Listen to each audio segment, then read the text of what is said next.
Hello friends, अस्सलाम वालेकुम and welcome to reality stories. दोस्तों, 26 अगस्त को यानी कुछ दिन पहले अमेरिका के शहर ह्यूस्टन में एक बिल्डिंग में एक औरत को एक आदमी की कॉल आई। इस बिल्डिंग में अपार्टमेंट्स बने हुए थे। ये औरत इसी बिल्डिंग की मैनेजर थी। उस आदमी ने इस औरत को कहा कि तुम्हारी बिल्डिंग के एक अपार्टमेंट में एक लड़की की लाश पड़ी हुई है। दोस्तों, इस अपार्टमेंट में एक 21 साल की लड़की मोना पांडे रहती थी। इस औरत ने फौरन पुलिस को कॉल की और ये सारी बात बता दी। पुलिस जब मोना पांडे के अपार्टमेंट में दाखिल हुई तो इनको मोना मरी हुई हालत में मिली। मोना पांडे कौन थी और ये अफसोसनाक वाकया कैसे हुआ, इसको किसने कत्ल किया, आइए जानते हैं।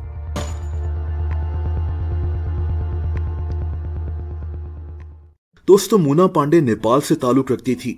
ये अमेरिका के शहर ह्यूस्टन में पढ़ने के लिए आई हुई थी। ये यहाँ नर्स बनने की तालीम हासिल कर रही थी ह्यूस्टन कम्युनिटी कॉलेज से। मोना पढ़ाई के साथ एक फोन स्टोर पर भी काम करती थी ताकि अपना खर्चा उठा सके। नेपाल में इसकी फैमिली में बस इसकी माँ थी। इसकी माँ ने इसको अकेले पालकर बड़ा किया था। ये इकलौती थी। अमेरिका पहुंचकर सब कुछ ठीक ठाक चल रहा था। शुरू में मोना अपनी एक दोस्त के साथ उसके रूम में रहती थी, लेकिन बाद में इसने अपना एक छोटा सा अपार्टमेंट किराए पर ले लिया था। जो लोग इसको जानते थे वो इसे बहुत पसंद करते थे।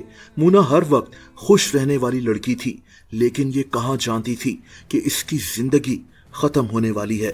दोस्तों, पुलिस को जब मोना की लाश मिली तो इनको पता चला कि इसको गोलियां मारकर कत्ल किया गया है। ये कत्ल कुछ दिन पहले हुआ था। मोना की माँ भी इसको 3 दिन से कॉल कर रही थी, लेकिन मोना का फोन बंद जा रहा था।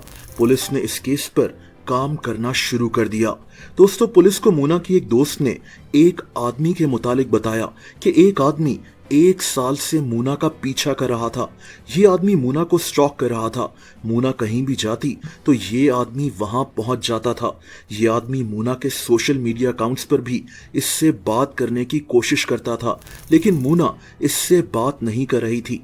पुलिस के लिए ये इन्फॉर्मेशन बहुत अहम थी। अब इनके सामने एक सस्पेक्ट था। इनका शक इसी आदमी पर जा रहा था। पुलिस को पता चला कि मोना को जिस दिन कत्ल किया गया यानी हफ्ते के दिन, उस दिन शाम को मोना ने अपनी दोस्तों के साथ खाना खाने जाना था, लेकिन मोना वहां नहीं पहुंची। मोना का फोन भी बंद जा रहा था। पुलिस ने मोना के कॉलेज और उस फोन स्टोर में भी पूछताछ की जहां मोना काम करती थी। पुलिस को मोना के अपार्टमेंट से ऐसा कोई सबूत नहीं मिला कि कोई इसके घर में जबरदस्ती घुसा हो। मोना का फोन भी वहां मौजूद नहीं था।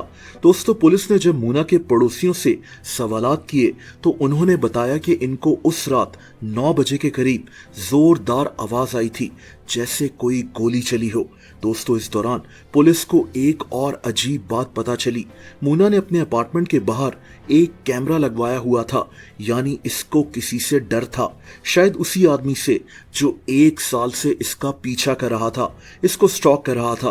पुलिस ने इस कैमरा की रिकॉर्डिंग्स हासिल कर ली थी, लेकिन अभी ये वीडियोस खुल नहीं रही थी क्योंकि इनका पासवर्ड मोना जानती थी। लेकिन आखिरकार इसी कैमरा से 3 वीडियोस पुलिस को मिल गईं।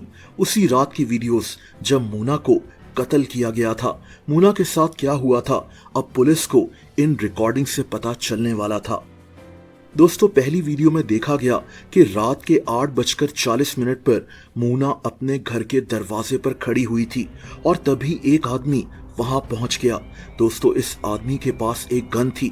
ये मोना को जबरदस्ती इसी के घर के अंदर ले गया। 1 मिनट के बाद देखा गया कि मोना दरवाजा खोलने की कोशिश करती है, लेकिन ये आदमी इसको अंदर खींच लेता है। दोस्तों, तकरीबन 1 घंटे तक कुछ नहीं हुआ और 1 घंटे के बाद यही आदमी मोना के अपार्टमेंट से निकलता हुआ दिखाई दिया।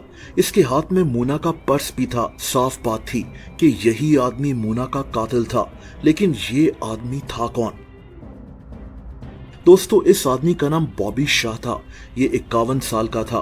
बॉबी बेसिकली इंडिया से था, लेकिन ये अमेरिका में ही पैदा हुआ था।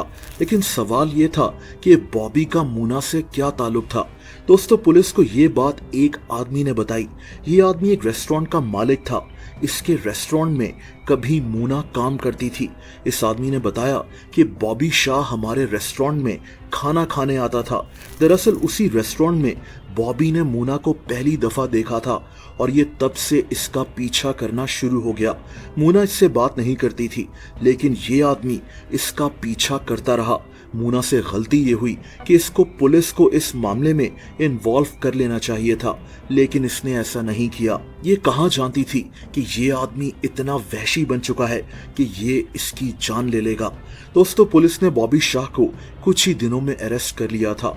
ये आदमी आज जेल में है और इस पर 21 साल की मोना को कत्ल करने का इल्जाम है।